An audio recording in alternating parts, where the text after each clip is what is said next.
When I was young, I didn't really know what I was going to do when I got older. People kept asking me, but then eventually I thought that the idea of inventing things would be really cool. And the reason I thought that was because I read a quote from Arthur C. Clarke, which said that a sufficiently advanced technology is indistinguishable from magic, and that's really true. If you go back, say 300 years, the things that we take for granted today you'd be burned at the stake for. Being able to fly, being able to see over long distances, being able to communicate, and having access to all the world's information instantly from almost anywhere on the earth. This is stuff that really would be magic, or would be considered magic in times past. In fact, I think it actually goes beyond that, because there are many things that we take for granted today that weren't even imagined in times past. They weren't even in the realm of magic. So it actually goes beyond that. So I thought, well, if I can do some of those things, basically if I can advance technology, then that's like magic, and that would be really cool. And I also had sort of a slight existential crisis, because I was trying to figure out what does it all mean? Like, what's the purpose of things?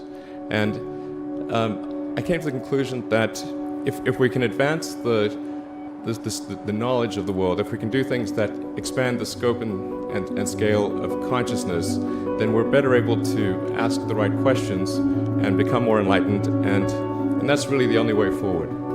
I think about what technology solution is necessary in order to achieve the particular goal, and then try to make as much progress in that direction as possible. I think being a multi-planet species and being out there among the stars is important for the long-term survival of humanity. But then the part that I find personally most motivating is that it creates a sense of adventure, and it makes people excited about the future.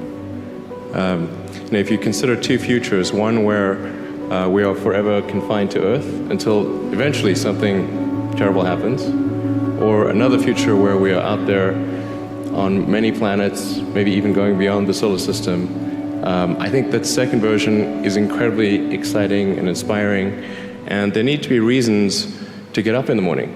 Life can't just be about solving problems. Otherwise, what's the point? There's got to be things that people find inspiring and make life worth living.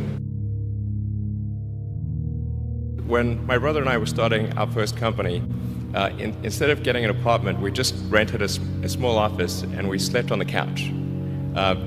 And we showered at the YMCA, and we're so hot up we had one computer, so the website was up during the day, and I was coding at night, 7 days a week, all the time. And I sort of briefly had a girlfriend in that period, and in order to be with me, she had to sleep in the office. So work hard, like every waking hour. That's the thing I would say particularly if you're starting a company. A natural human tendency is wishful thinking.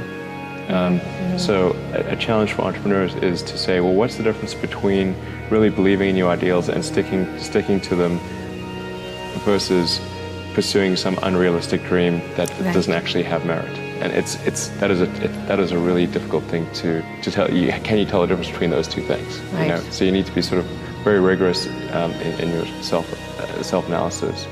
I think certainly extremely tenacious, and then just work like hell. You just have to put in 80 to 100 hour weeks every week. All those things improve the odds of success. Or how do you think about making a decision when everyone tells you this is a crazy idea? Or where do you get the internal strength to do that? Well, first of all, I'd say I actually think I feel fear quite strongly.